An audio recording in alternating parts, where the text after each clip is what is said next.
back to the channel. I'm just Mopar Joe. Today we're at Mr. Rick's house, tearing down these 426 Hemi heads. These are Edelbrock aluminum 426 Hemi heads. I'm assuming we're put on out of the box, maybe not checked. We have some sense that they were checked. We have a build sheet, but they're going on our 426 that's back there getting rebuilt and hopefully sped up. So if you need to see more of that, check out Mr. Rick's channel. I'll put a link I'll pin a comment under this video so you'll find it easy. But there's a lot to learn about aluminum heads today. Let's check it out. And the Edelbrock Victor Juniors are a great head, lots of flow, lots of power, good price, real nice. Well, they're the best bang for the buck. Well, they're almost the best bang, period. But we need to check the springs. These heads came with hydraulic roller springs. They come in several different options, but these were the hydraulic roller springs. And we want to check them out to make sure that they will work with his flat tappet mechanical cam, which is about 250 duration and 550 lift. And normally a hydraulic roller takes a lot tougher spring. I think Edelbrock wants, or what they put on these, which is supposed to be compatible with hydraulic rollers, 150 on the seat and a little over 400 open on, say, a 650 lift or so hydraulic roller. So what do you have here? Okay, here is the problem with the heads. It's not a big deal. It's not going to cost much to fix. This exhaust valve I took out. This is the problem.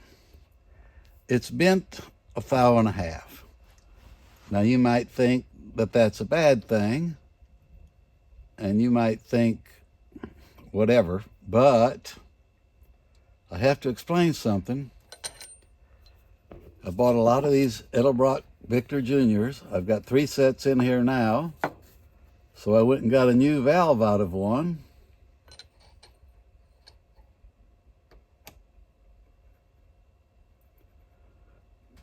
And it's bent 1.5 thou. So what I'm trying to tell you is I've never checked an Edelbrock valve that wasn't bent. And so you can put them on there, you can run them. I've done it, but it's not right. Right.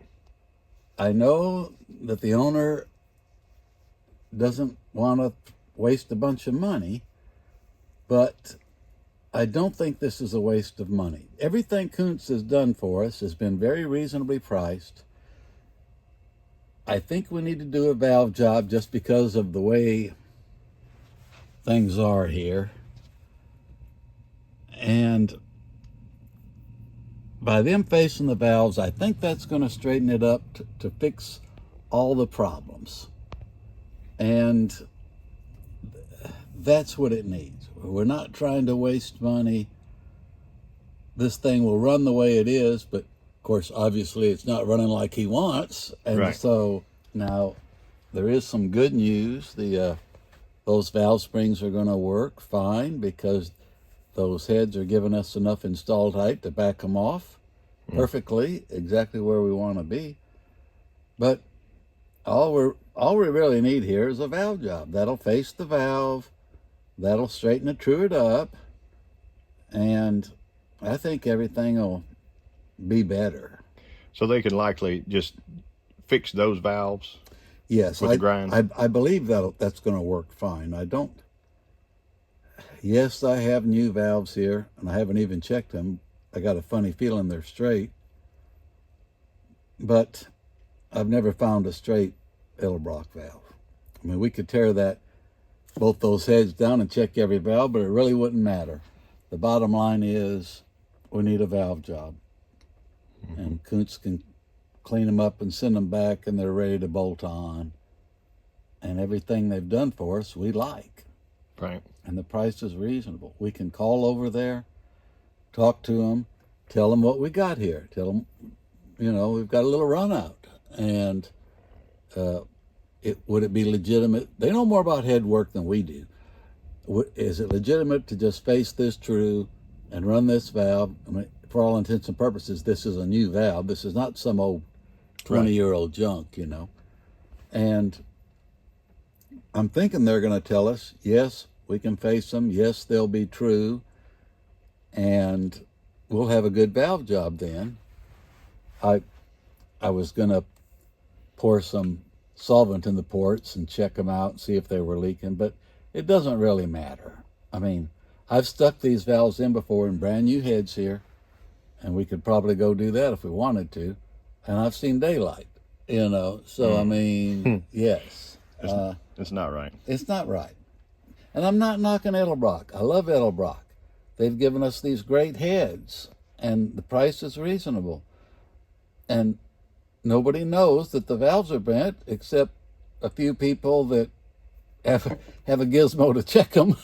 Right. Everybody else, it says right on the box, bolt them on and go. And I've done that, and it worked fine. But that's not what we're after here. We're trying to do a little better than out of the box. We know there's a problem. We know all the valves are bent. Right. But even the whole world agrees on multi-angle valve jobs picking up flow at lower lift. And I'm assuming that Kuntz can give us a good valve job. Mm-hmm. They've been doing this a long time. I'm sure they're going to do us a good valve job, and I'm sure everybody's going to be happier. I mean, they're wanting more power. They want to do a good job. They're unhappy how it turned out last time, and they don't want to be unhappy again. And I want them happy. I came up with 138. Yeah. On the seat. And that's what that cam would call for. And then at 550 lift, which is 1.36, we've got 380.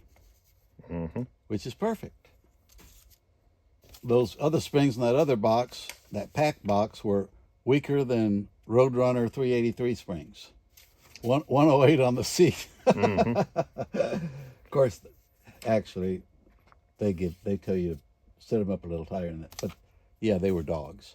Okay. But we've got perfect springs for what this calls for because we can install them at 191. So I saw it has 6117 casting. They probably use that same casting on. Right, and all the part numbers, this one they didn't stamp, but they'll stamp the last digit, and that'll tell you if it's hydraulic roller or flat tappet or whatever that is. That'll be the last of the part number. So I think I saw online, what are these, like 240 something runners? 245 or 242, I can't remember, but it says they flow over 400, just like this. Yes. They come, I think they're supposed to flow like 430, which is 100 more than a stock street Hemi. So this is quite an improvement. This is why people make 800 horsepower out of a 528 instead of 425 out of a stock street Hemi. Right. Well, I think they rated them to 650 or something on a certain part. Maybe their hydraulic roller one or something. Right. That may have been a smaller inch, and they're a smaller cam, mm-hmm. But they perform very well. They're great. They're wonderful. They're not overpriced. So what are different? I mean, better features about this head versus?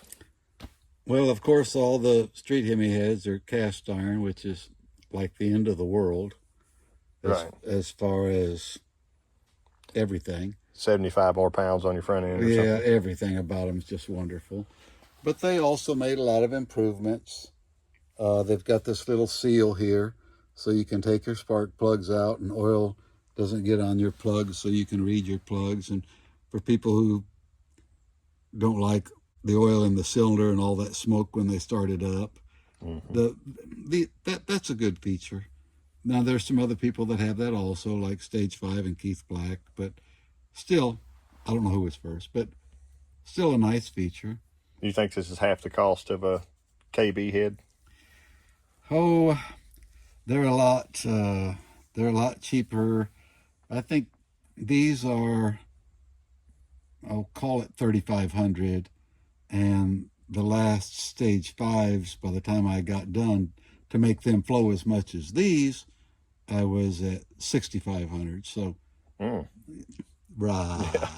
Wow. Now you know why I say they're best bang for the buck. Then we can get a flip. Yeah, they don't. The ports don't appear much bigger. They might be slightly.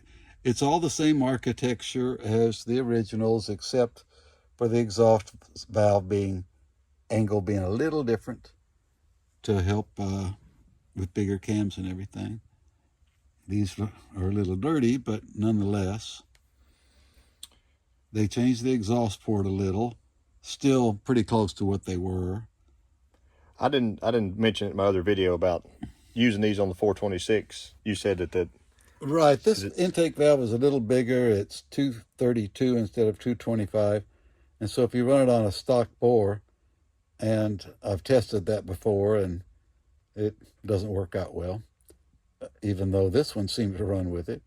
But the valve has a little tendency to hit the side of the wall of the cylinder. Man. Well, they'll be cleaned up when we get them back for sure. Yes, they're going to be beautiful, and they're going to be wonderful. And a lot better valve job. Didn't you say somebody doesn't like this valve job very much? Yes, but I think that's probably after the bent valves take it out. There we go. I mean, is there anything on the exhaust side? Yeah, the exhaust side is. So the normal exhaust would be a rectangle here, and this is a little bit of an upside down D. There was a Hemi head that was a D6 that came up like this, and a D4, a D-shaped port, and this is kind of an inverted D. But for some reason, that's what Edelbrock decided to go with, and I can't argue because it runs good, so they did a good thing. They'll definitely be prettier when they go back home. Oh, yeah, they're going to be beautiful. That ultrasonic cleaner makes them look wonderful. And if you missed it last time, Rick and I have both been kind of filming this. He has other stages of working on the engine because he's an actual machinist. It's had some problems. It had ugly bearings in it. It had, he's still got to work on the cam tunnel. I think all 5 of those are undersized, so he's going to ream them or hone them, I mean. The bores look pretty good. He's got aftermarket pistons ordered. I think they're going to be 5 thousandths over, so it'll just take a little bit and clean up, be able to power hone it with a torque plate, and then we can start going back together. But there's our crank over there. We checked it for straightness today. So be sure and check out all the parts you can, and I'll put a link below to more Hemi stuff.